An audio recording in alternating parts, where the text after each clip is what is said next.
Som. Bom, beleza, pessoal.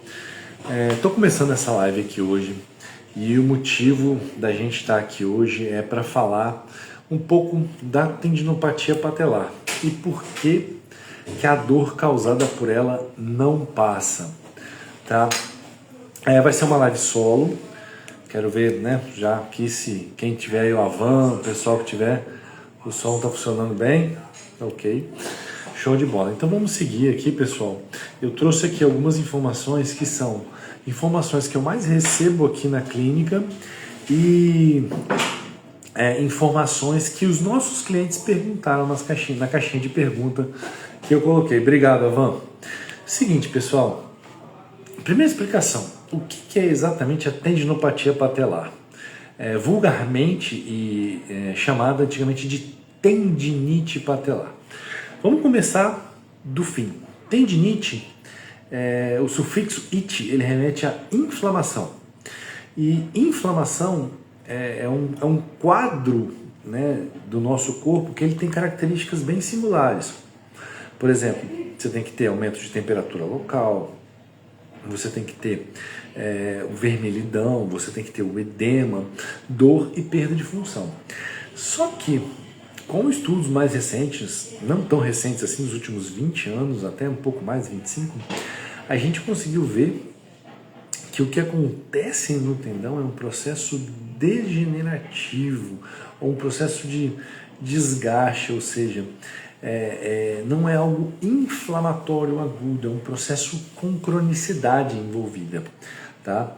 Ou seja, o tendão ele se desgasta, mas não quer dizer que ele está 100% inflamado o tempo todo. Ele mantém pequenos focos de inflamação, mas a maior característica dele é de desgaste, tá?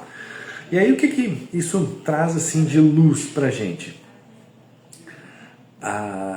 Muita gente tem um exame de imagem aparecendo desgaste e não tem dor. E algumas pessoas vão ter dor com o exame de imagem exatamente igual. O que isso quer dizer? Que provavelmente esse processo de desgaste ele pode ser algo natural, relacionado com o envelhecimento ou relacionado com a demanda que aquele indivíduo tem. O que é demanda? Por exemplo, um atleta de vôlei tem uma alta demanda para um tendão patelar. Por que ele tem uma alta demanda para um tendão patelar? Porque ele salta muito e porque ele realiza muitos movimentos de aceleração e desaceleração, que são os movimentos que geram estresse alto no tendão. E aí o que acontece? Quando o tendão tem um nível de desgaste e um nível de condicionamento para aquela demanda, ele pode ou não estar sintomático. Exemplo, imagine que você faz um exame de imagem de duas pessoas e da mesma faixa etária, imagine aí um adolescente de 25 anos e os dois apresentam um exame de imagem compatível com uma tendinopatia patelar. Qual é o fator determinante para que esse tendão sintomatize ou não? Carga, ou seja, o quanto de demanda que esse tendão recebe e ele tem que suportar e o quanto de tempo que ele tem para se recuperar daquele estímulo. E aí é um negócio interessante. A matriz de colágeno que o tendão usa para cicatrizar, para constituir suas fibras, é o colágeno tipo 1. E esse tipo de colágeno ele precisa de pelo menos 24 horas para cumprir o ciclo de metabolização dele. O que acontece, principalmente em atletas de alto rendimento, é que o tempo que eles têm para cicatrizar esse tendão, ele é muito menor do que a quantidade e o volume, né, de treinamento que ele tem. E aí você vai criando um ambiente perfeito para a cronificação de uma lesão, tipo tendinopatia, tá? Essa lesão ela é conhecida como a tendinite do saltador, justamente porque ela ocorre muito em atletas que possuem um grande volume de salto. ela é menos comum em corredores, perdão, e outros tipos de esporte. Mas em atletas de salto, ela é corriqueira. Agora, um outro fato importante imagina que você tratou o seu tendão. Você está livre da dor, ele não está sintomático mais. O que é um fator de risco? Quais são os fatores de risco que são realmente importantes para você levar em consideração quando você pensar em prevenir ou diminuir os fatores de risco para ter uma nova crise de dor naquele tendão? Fator mais preponderante é o desequilíbrio de demanda. O que é o desequilíbrio de demanda? Vou dar um exemplo real que eu tive esse ano durante o meu trabalho aqui no Viapol Vôlei São José, que é uma equipe de voleibol da Superliga Masculina que compete aqui no Brasil, né, na nossa principal liga. Os atletas, muitos deles com essa queixa no início de temporada, nós fizemos um trabalho de preparação, um trabalho de progressão de treinamento bacana para que o tendão pudesse se adaptar à demanda de carga, à demanda de salto. Conseguimos manter os atletas treinando sem maiores percalços, a grande maioria deles. E aí chega no final de dezembro, há um período de intervalo, que é um período onde as pessoas vão passar Natal com suas famílias, Réveillon e tudo mais. Esse período durou em torno de 10 dias. Pois bem, o problema é que a Superliga volta depois, e você volta do recesso 4, 5 dias, 7 dias no máximo, depois você já tem jogo. E aí esses atletas vinham com um volume de treino aqui, baixaram para um volume de treino aqui, 10 dias, e depois retornaram para esse volume aqui. O que aconteceu com todo mundo na primeira semana? Bum! Todo mundo começou a ter dor no joelho de novo. Porque não tinha como começar devagar. O jogo já era ali, então o volume de treino, o volume de salto já seria muito alto.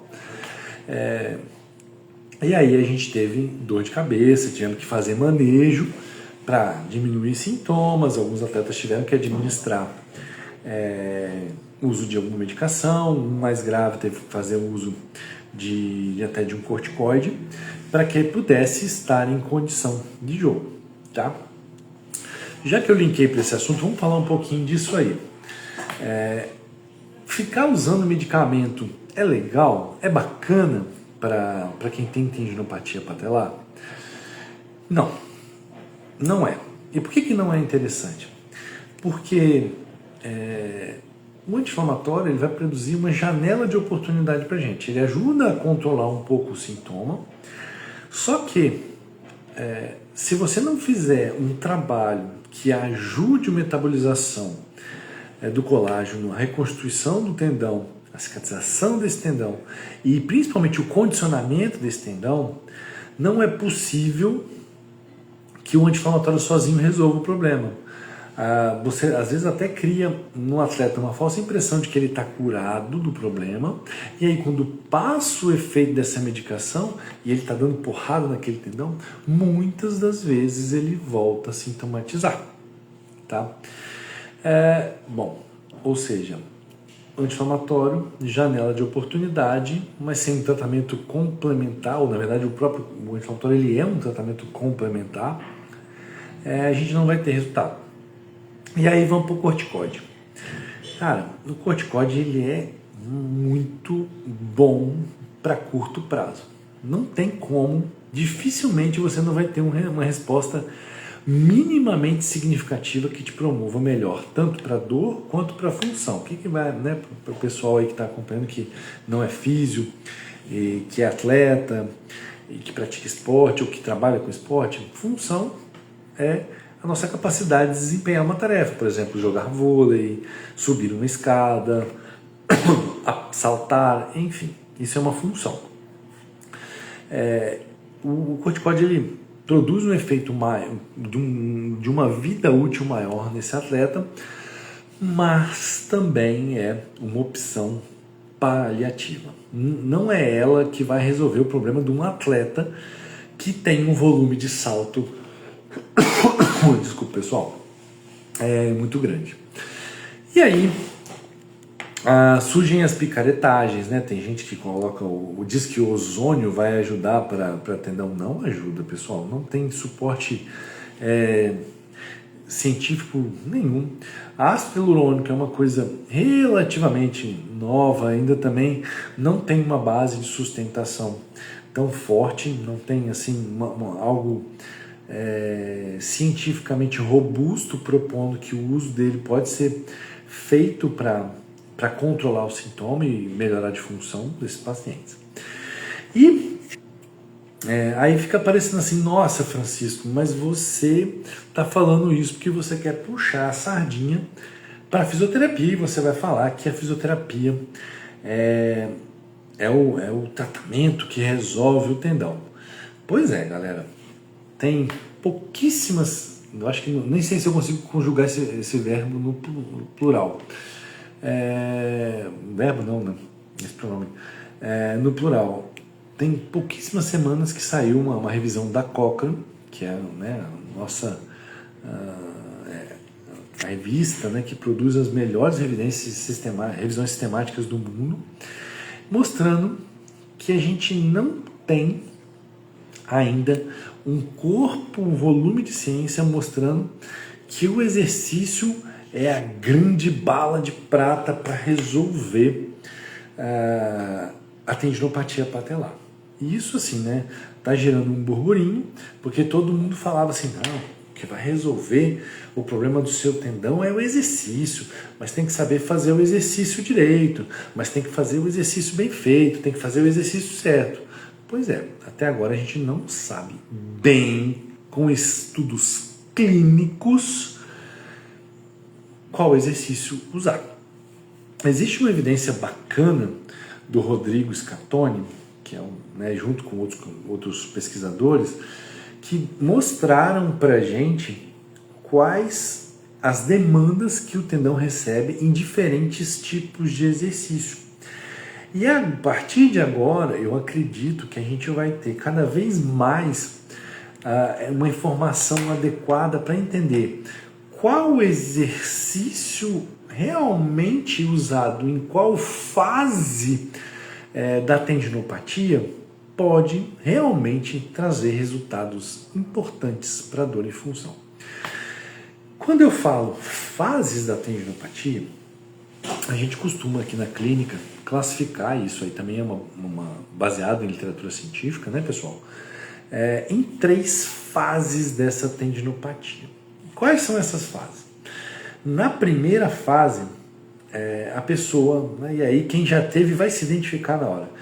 E não estou falando só do joelho, pode ser do calcâneo, pode ser do ombro, pode ser até do cotovelo, né, que são as mais comuns. A primeira fase da tendinopatia, quando você está nela, quando você, por exemplo, você é atleta de vôlei, tá lá, você começa a aquecer, ela te incomoda. Se aqueceu, ela some. Essa é a fase 1, é a fase mais branda, mais leve dela. Quando você, mesmo aquecendo, continua com uma dorzinha ali te incomodando, mas não te impedindo, apenas limitando ou condicionando um pouco seus movimentos, você está na fase 2.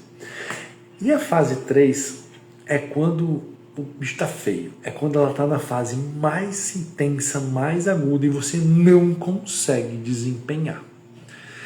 E aí é que realmente vem a questão do manejo.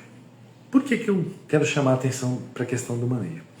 Quando os pacientes chegam aqui na clínica para a gente, eles querem saber um tempo exato para o tratamento do problema deles. Tá? E aí, a literatura científica fala para a gente o quê? O tratamento da tendinite ela pode durar de 3 até 12 meses com tratamento conservador, para só depois disso você pensar em um outro tipo de procedimento, como uma cirurgia, por exemplo. Tá? Bom, o que influencia nesse prognóstico? Primeiro, a atividade desse indivíduo, por exemplo, se é um atleta de alto rendimento que está no meio de uma temporada, Como que você vai falar assim, ó, esse atleta não pode jogar? O clube está pagando o salário, o patrocinador quer ver o atleta na quadra, esse é o mundo real, tá, pessoal? E aí não tem como você travar o atleta, você tem que manter o atleta, e aí você vai trabalhando ali com paliativo e fazendo o que dá para ser feito até o fim da temporada, e aí depois você consegue manejar com um volume menor aquele atleta, né, se for possível.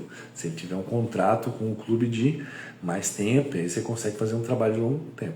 No vôlei é como um atleta tem um contrato de 10 meses, deu 10 meses, ele vai embora e segue a vida dele. Tá? Agora, parece que alguns contratos estão com maior tempo de duração, e aí é mais fácil fazer o manejo, porque, né, o diálogo, a continuidade do tratamento, ela persiste e você consegue fazer isso acontecer. Agora, quando a gente traz essa realidade para as nossas clínicas aqui, o que eu levo muito em consideração, né? As 3 fases que eu acabei de citar, a atividade que esse paciente, que essa pessoa, que esse atleta praticante, amador tem, e alguns fatores psicossociais. E, além disso, algumas medicações que a pessoa, ou alguns tipos de terapia medicamentosa que esse cliente, esse paciente possa estar fazendo, podem estar influenciando. Então eu vou observar se ele é um paciente que tem algum problema relacionado com glicose, diabetes, são fatores prognósticos ruins, ou seja, esse paciente vai demorar mais para responder. Se esse paciente tem problema com colesterol, também já temos algumas indicações aí que são fatores de prognóstico ruim, tá? Idade, né? Quanto mais velho, um pouco mais complicado, né? Processo degenerativo. Fumante, porque a gente o processo de vascularização ele fica realmente prejudicado, então essas pessoas têm uma dificuldade maior, né? E sono e fatores que possam trabalhar modulação se esse paciente for sensibilizado, ou seja, se é um paciente que tem algumas variações da parte psicossocial, e isso interfere no controle da dor dele, que é algo que o nosso cérebro faz e às vezes pode estar desconfigurado, principalmente quando estão presentes ansiedade, excesso de momentos de raiva, depressão, estresse, coisas fora da média que a gente consegue lidar no nosso cotidiano, tá?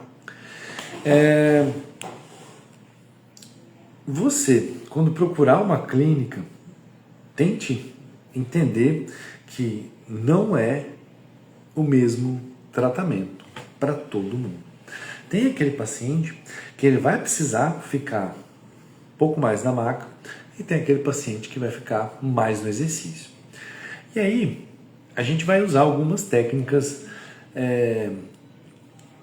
coadjuvantes também para tentar tirar esse paciente da dor. Laser de baixa intensidade tem pouco efeito, eletroestimulação, pouco efeito, liberação miofascial, em atletas pode funcionar um pouco, porque diminui o nível de estresse ali do quadríceps, mas também não é nada com, nossa, é a grande salvação para esse quadro. Agulhamentos de tendão, de músculo, esquece, nem dá para pensar. De tendão, guiados por ultrassom, podem ajudar em algum momento, tá?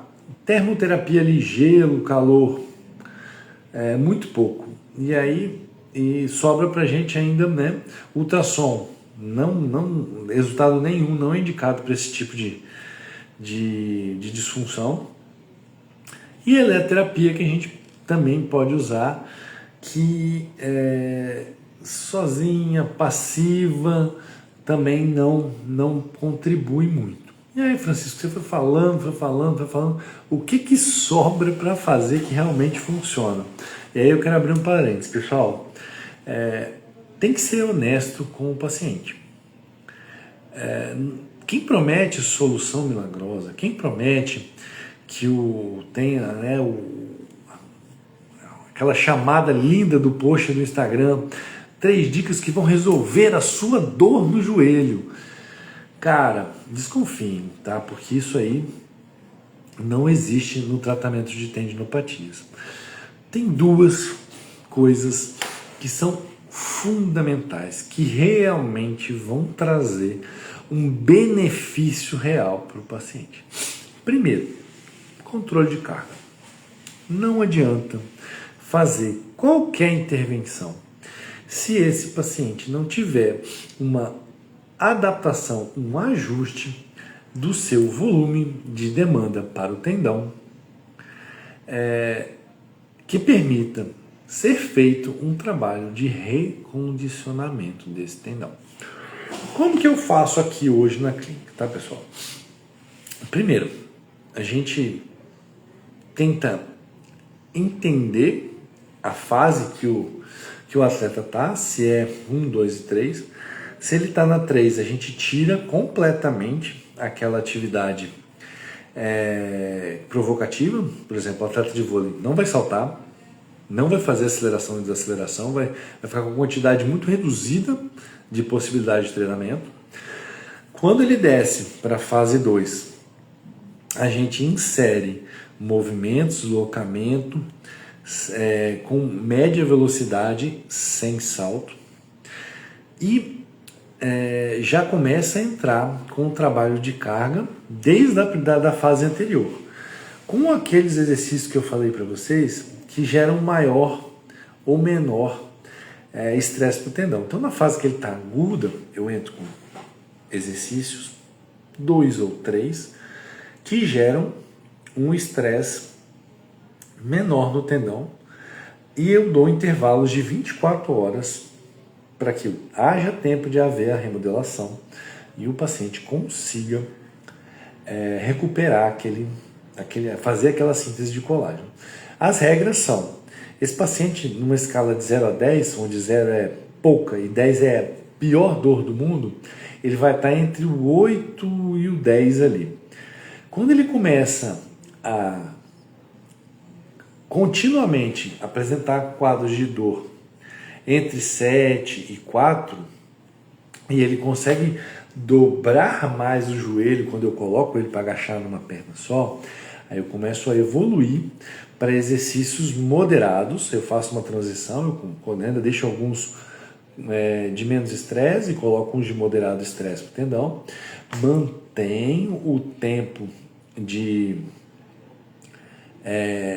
intervalo entre as sessões para que o paciente consiga gerar a cicatrização e ainda começo a mexer um pouquinho no treinamento.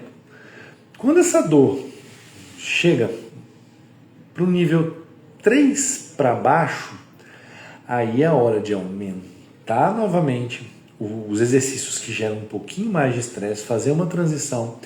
E quando ele consistentemente fica ali 1, 0, 1, 0, não tem dor no aquecimento, eu já começo a introduzir o salto ali e vou graduando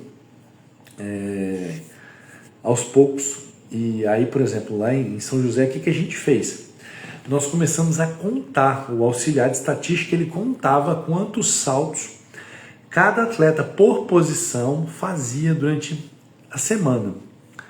E aí a gente começou a trabalhar com percentuais de salto, ou seja, olha, aquele ali vai fazer 30 saltos hoje. Aí eu conversava com o técnico, onde a gente pode usar esses 30 saltos dele hoje? Vamos usar aqui. Bom, olha, evoluiu. Agora ele pode fazer 60 saltos. Onde a gente vai usar esses 60 saltos? Aqui e aqui. Pum. Até que ele apresente uma condição de realizar o volume normal de salto dele. E aí tem mais algumas nuances que são importantes a gente diferenciar. Um atleta de alto rendimento, pessoal, ele precisa estar na quadra. Então, quem sofre com esse tipo de problema vai, talvez até a temporada inteira, estar com algum nível de dor. Às vezes ela vai estar em 7, 5, às vezes ela vai estar em 1, 2, mas ela vai estar ali. Não tem como parar. Agora você, praticante do dia a dia, que quer ter uma longevidade na sua prática esportiva, seja ela para competições amadoras, seja ela para qualidade de vida e recreação, aí o manejo é diferente. A gente consegue fazer um manejo mais espaçado, com mais tempo para o seu tendão recuperar e não cronificar, controlando as variáveis com mais calma. Mas isso, pessoal, isso depende muito do entendimento que o paciente tem que ter sobre o prognóstico dele. O que todo mundo quer fazer hoje é chegar numa clínica que o profissional fala assim, não, faz isso aqui, que isso aqui vai resolver o seu problema. E na condução de qualquer tendinopatia, não existe solução fácil ou solução milagrosa. O que você tem são alguns paliativos que geram uma percepção de melhora e outros e tratamentos de médio e longo prazo que vão realmente promover uma adaptação do tendão, uma adaptação da síntese de colágeno, um ganho de condicionamento desse tendão para que ele esteja apto a receber demanda. Tá? E isso, pessoal, leva tempo. Precisa ser controlado, precisa ser metrificado. E como é que a gente metrifica isso? Cara, se vocês olharem nos stories aqui da clínica hoje, a gente postou um vídeo de um paciente nosso, que obviamente permitiu, né? Ele até entrou aqui no começo da live, que é o Ravan, e ele tem uma tendinopatia e dá pra ver que com uma barrinha, sabe na cadeira extensora, que é aquela que a gente estica a perna lá, com uma barra, ele tinha uma dificuldade enorme, a musculatura dele tremia. E por que isso acontece? Porque o tendão não consegue transferir força adequadamente para o osso. Então, aquele músculo vai perdendo condicionamento, até chegar a esse ponto. E olha que eu estou falando de um atleta de alto rendimento, de futevôlei. E aí você imagina o risco que esse cara corre de ter um problema maior, porque ele simplesmente não consegue levantar uma plaquinha. Todo mundo aqui que faz academia vai lá na extensora e bota uma plaquinha e levanta, para vocês verem. Cara, para quem não sofre de tendinopatia patelar, é muito fácil. Mas para quem sofre, é muito difícil. Tá? E aí, pessoal, isso são indicativos que a gente metrifica. Por exemplo, aqui na clínica, no Physiocheck, que é a nossa primeira avaliação, a gente utiliza um dinamômetro que serve para a gente medir a quantidade de força que aquela perna está produzindo. E aí muita gente fala assim, nossa, Francisco, mas deu uma placa, o cara deve estar muito fraco. Se for crônico o problema, provavelmente ele já perdeu força no quadríceps mesmo. Agora, se for um problema relativamente agudo, ou seja, recente, tem 1 mês, 2 meses, o que está acontecendo é que o tendão não está transmitindo a força. Ele não está conseguindo passar a força do músculo, passar pelo tendão e chegar no osso. E aí, galera, não existe a menor possibilidade de fortalecer, como as pessoas pensam, ser a solução do problema. Não é o quadríceps o grande herói ali, ou a pessoa, ou a parte do corpo que precisa receber atenção. Não, vou fortalecer o quadríceps. Não é isso. Você precisa fortalecer o tendão. É diferente fortalecer o tendão de fortalecer o músculo. Fortalecer o tendão é ajudar a matriz de colágeno a cicatrizar melhor. E aí a estratégia de exercícios realmente muda. E isso ainda nem está muito claro para a gente aqui, clínico, tanto médico, quanto fisioterapeuta, quanto profissional de educação física. Isso é muito desafiador ainda. Acredito que nos próximos 5 anos isso vai ficar mais claro para a gente. Mas, como eu e até alguns outros profissionais que têm mais experiência, mais tempo e vivência tratando esse tipo de lesão, a gente já consegue enxergar algumas coisas que o paciente mostra pra gente, que são marcadores que a gente usa para evoluir o tratamento dele. Uma coisa é certa, sem controle de carga e sem um trabalho de condicionamento para o seu tendão, você nunca vai se livrar desse problema. Ah, então, Francisco, eu vou parar e não vou fazer nada. Já teve gente que falou assim, não vou ficar quieto aí 3 meses, vou deixar cicatrizar e aí vou voltar. Não funciona. Simplesmente não funciona. Não funciona porque o seu tendão não ganha condicionamento em repouso. O estímulo para a síntese de colágeno não acontece. E aí, quando você voltar a jogar, no início vai ser legal, mas rapidamente, com algum tempo, seu tendão vai voltar a sintomatizar. Então ele entra naquele ciclo, né, vicioso. Aí você faz assim, tô com dor, paro, repouso, volta a treinar. Volta a treinar, dor vai aumentando, volta a treinar, opa, voltou do mesmo jeito que estava. Repouso não é solução. Na verdade, cria uma falsa impressão de que vai haver um processo de cicatrização daquele tendão e não vai, tá?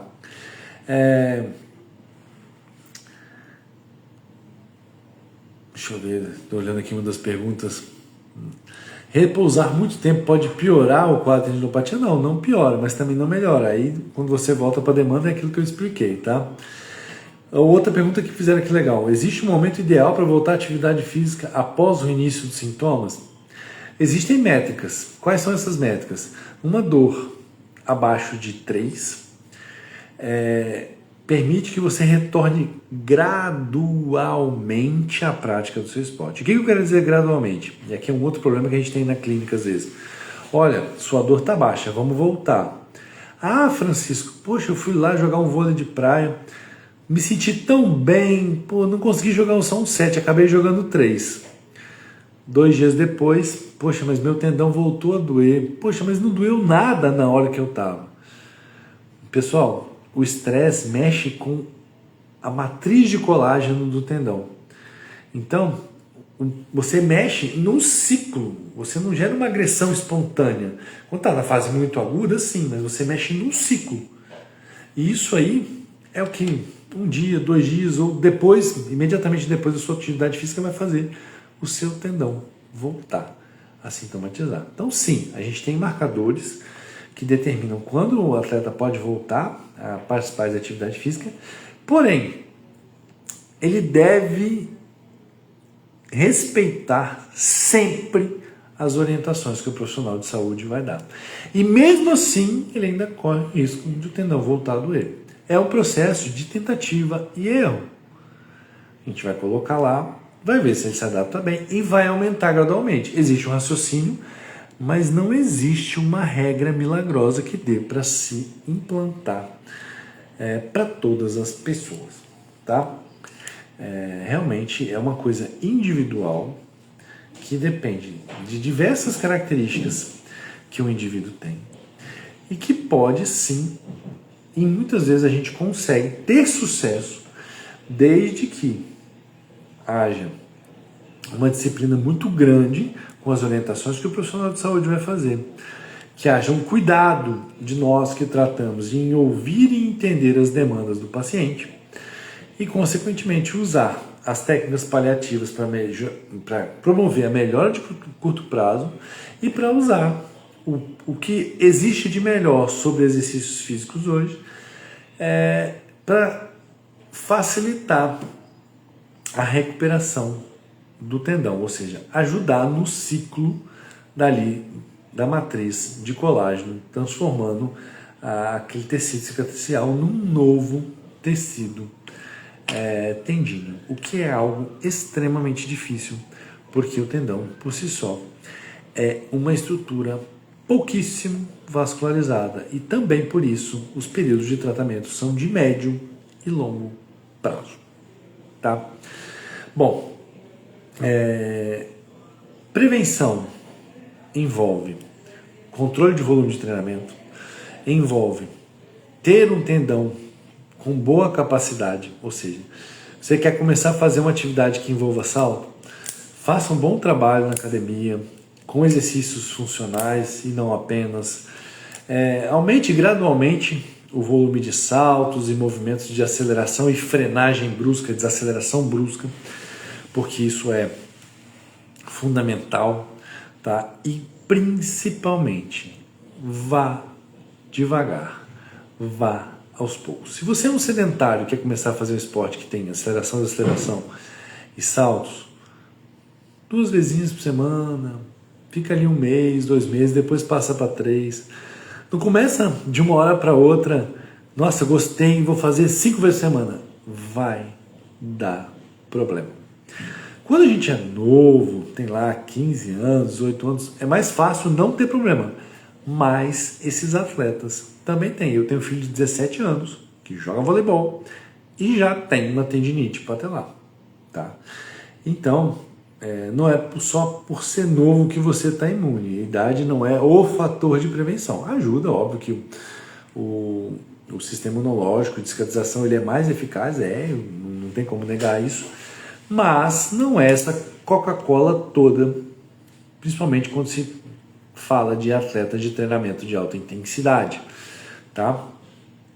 Se você hoje conhece alguém que tem esse tipo de sintoma, que está limitado para a prática de atividade física, para competições que ele gosta de fazer, para esporte recreativo de alto rendimento, eu vou realmente fazer um pouquinho de merchandising aqui, gente.